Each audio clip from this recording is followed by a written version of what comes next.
As you well know, there was a news conference this morning in Southern California, and I assume you're well aware of the bill that is before our governor here to get rid of phthalates in toys in California. First, just your initial reaction to that legislation.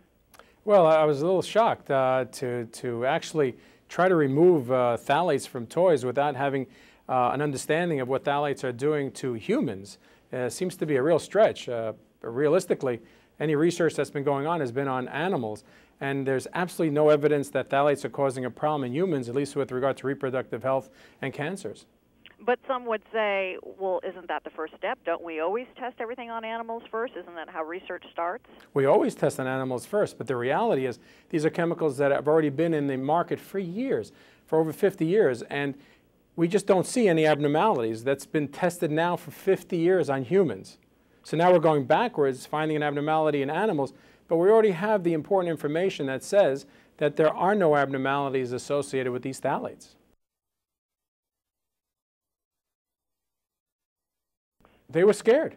That's all they were. They were scared. I mean, there were a lot of issues going around at that time, and they said, uh-oh, you know, there's something going on with animals, and there's the precautionary principle. It's act first, ask questions later. Act first, ask questions later, not the appropriate way of approaching it. And now the European Union actually realized, after doing the studies, that there are no adverse effects of these phthalates. But they already passed the ban there. So the reality is we don't want that happening in the United States. You have to do the studies first and not really base your assumptions on fear or beliefs, but actually on the data that actually exists. Well, and I'm sure you would agree then that more studies need to be done, correct?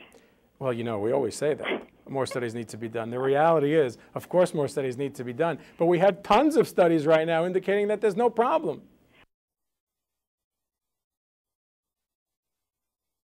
Well, we're in the future now. We're here. We've tested it. We already know that we've used these chemical entities for years, for over, 50 years now. And we don't see these abnormalities. I could tell you, we don't see a decline in sperm counts. We don't see an increase in male genital abnormalities. I'm a fertility doctor. I deal with this every day. I'm a physician. And I'm telling you, we just don't see this. In fact, if anything, our health is getting better, not worse.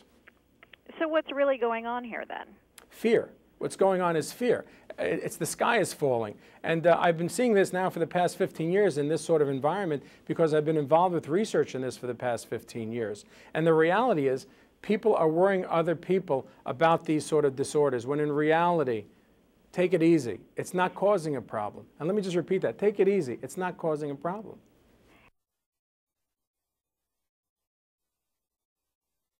On this issue? I don't think the government is asleep at the switch when it comes to toys in the United States.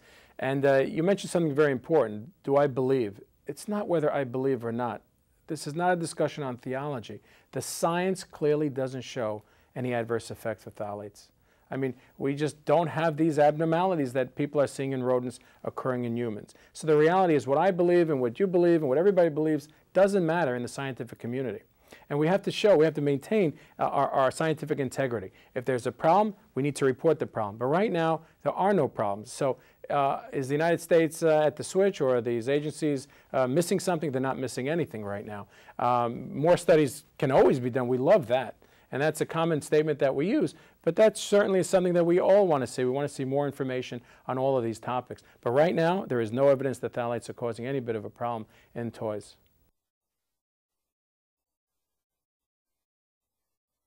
I'll tell my patients, and I'll tell you, and I'll tell my children that it's okay. In fact, my children are healthier now than children were 50 years ago. And the reality is they've been exposed to a lot of these minor chemicals that have helped their lives, not made anything worse. As a physician, I could tell you that I'm not concerned about phthalates causing a trouble with sperm counts or male reproductive health. What happens in mice is not happening in humans. So I just want to reassure people that it's not a problem.